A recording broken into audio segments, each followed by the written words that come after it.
Ayan mga boss, at unang deliver natin ng materials para dito sa ating project sa Limabrosa, Block 25. Ating shoutout ulit sa ating magigisig na tawa ng Dos Marias. Ayan mga boss, at dumating na yung ating buhangin. Ayan na yung ating graba. Ito yung mga bakal natin, plywood, ayan na rin, pagporma. Ako yan, may mga ilaw na ito. Kinabit yun ang ilaw niya, no? Pabil tayo ng ilaw. Ito yung mga pako, semento, yan.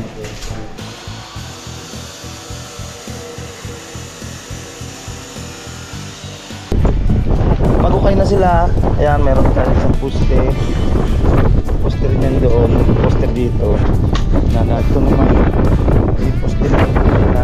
At hukay, mas malalim tayo doon mga boss, gawa ng malalim na yung hukay niya talaga dyan, mataas ang lupa dito.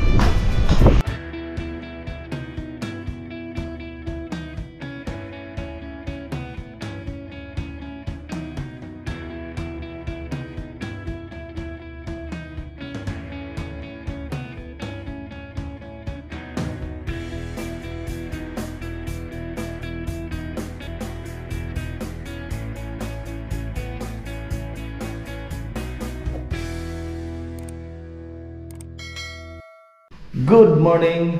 Ayan mga boss, at check natin itong bagong project natin dito sa Limabrosa. Ito mga boss ay unang project natin dito sa Limabrosa, San Antonio, Santo Tomas, Batangas. Ayan, sa mga nag-aabang, ayan, meron tayong first project, Limabrosa mga boss. Linaya pa rin ito mga boss ng, sa Axeya, ayan. Okay, at hindi tayo makalabas masyado dahil may nagsusound trip sa kabilang unit. Baka tayo yung makapiright. Kaya yan. Andito na yung mga gamit natin mga boss. Yung mga pang-cutting ng ating mga bakal, cut-off, at grinder, barena, at welding machine. At mga scaffolding natin na deliver na natin kahapon. Mga doon sa taas sa second floor. Okay? Ang gagawin lang namin dito, facing yan mga boss. At abangan nyo kung pag natapos namin ang facing para magkaroon kayo ng idea para dito sa Limabrosa mga boss. Ayan. At check natin sa mga boss. Yung nagpe-prepare na sila ng pagtatambakan ng ating buhangin. At pinapalahat. Pinilinis at i-move yung ating drum para dito. Dahil dalawang truck ang dadating ngayon. At yung mga materialis natin ng mga bakal, hollow block, simento, at iba pa para sa ating project dito sa ating facing. Okay? Ayan, bago natin simulan ang ating vlog mga boss, at maraming salamat nga pala kay sir at kay ma'am sa ating binigyan ng tiwala nila para sa ating tropa. Ayan, at sila ma'am at si sir galing pa nga Cavite. Ayan, at dito yung plano natin, nandiyan na rin, check natin mamaya mga boss. Okay, at samahan niyo ako at check na natin ang ating gagawing project dito sa Limabrosa facing. Let's go! Ito yung plano na gusto nila sir. At ito yung perspective mga boss. Okay. Ang gagawin nila ni sir, at ito pa lang yung magagawa natin na katulad nila sir na wala silang entrance ng gate para sa tao. Kumbaga ang gate lang nila yung mismong sa garahe. Yan lang ang gusto natin ng client. Okay. Hindi na abangan nyo yung design nito ng ating front gate.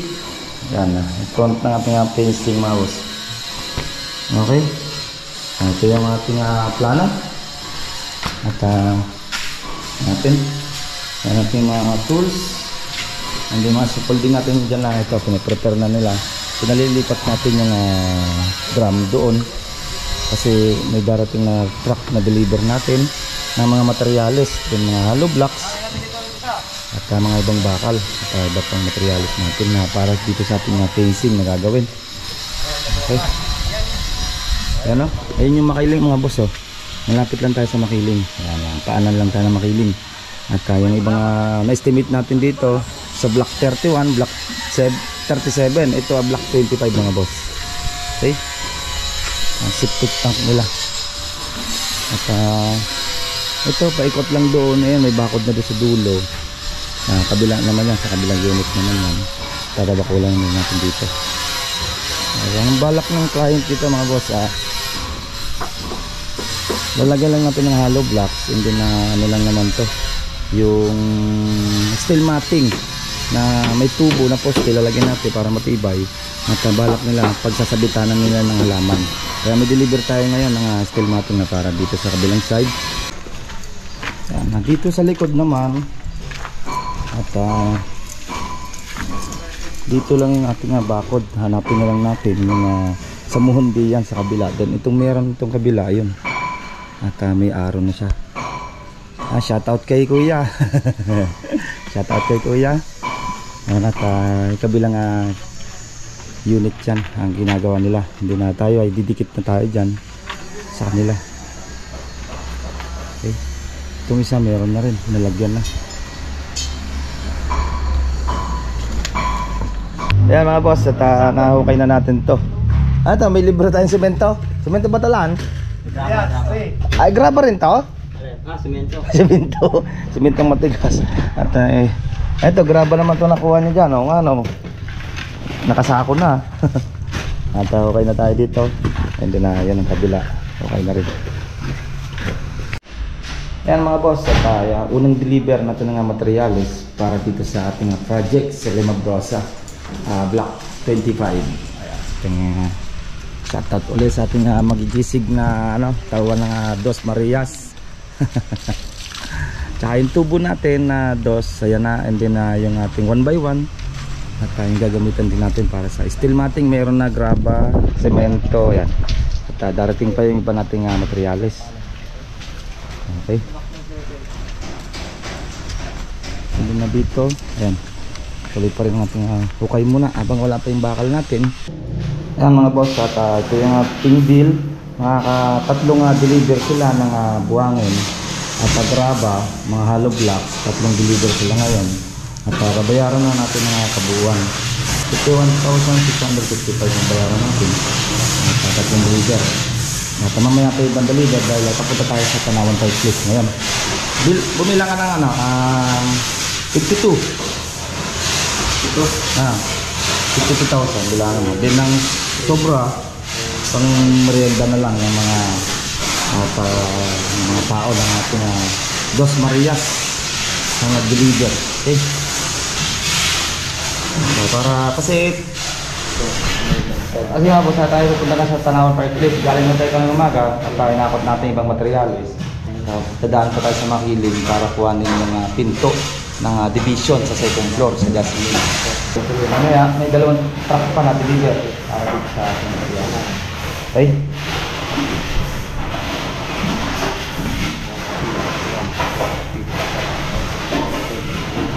Marunong kami bilang lang.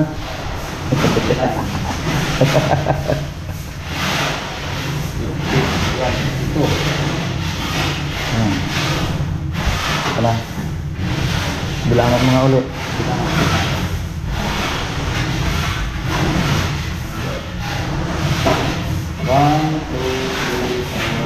Sana pabayaran natin yung kabuuan ng ating unang deliver ngayon. Hindi muna tayong pwede magpabagsak ng madaming materyales dahil yan tayong paglalagyan. At next na sunod na araw, saka tayo papadeliver ulit ng ibang materyales. Yung mga tubo natin. Semento, meron pa yung darating. Steel matting, ayan na. Okay. Bayaran ko na yung kabuuan. Ayun, naisulat naman sa akin. Sinend sa akin yung picture. Lahat. Meron pa akong 27 doon. May 6.5 pa. May dalawang deliver pa nila.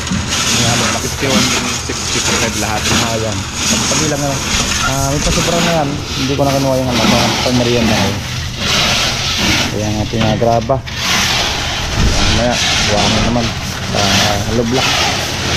Okay.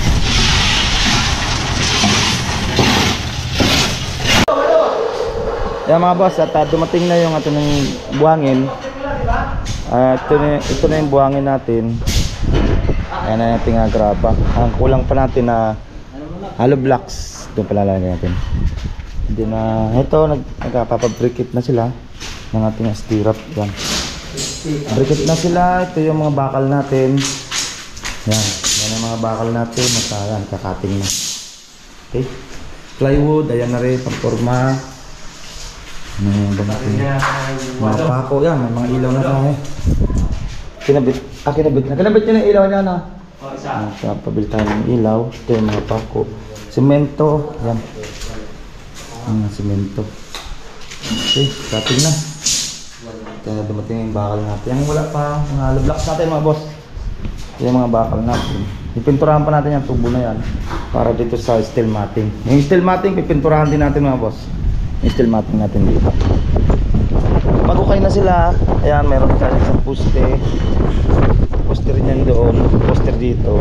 Ito hanggang dito lang mga boss yung ating ang hollow blocks natin, ang fencing natin. Then ito steel matting na tsaka tubo. Gusto ng client. Lalagyan ng halaman, kakalam ko. Steel matting. Ito naman may poster na. At ako kayo mas malalim tayo doon mga boss. Gawa ng malalim na yung hukay niya talaga dyan. Mataas ang lupa dito. Hukay na sila dito sa kabila. Okay, malakas hangin dito na ulan. Ambon mga boss.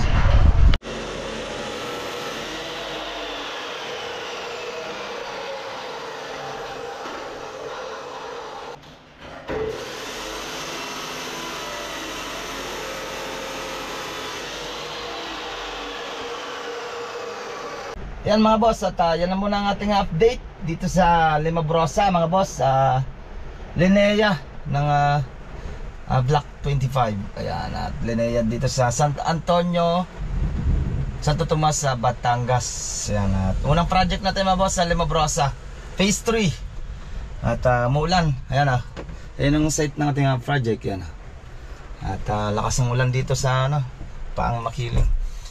Next na upload ko mga boss at yung Jasmine naman ng ating phase 3 ng Tanawan Park Place. Abangan yung next na upload natin.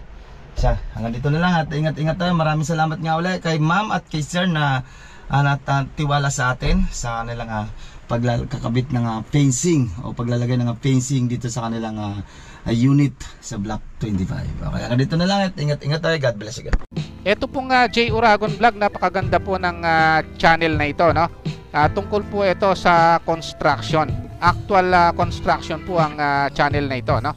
Pag pinanood nyo po ito, panalo po kayo sa channel na ito.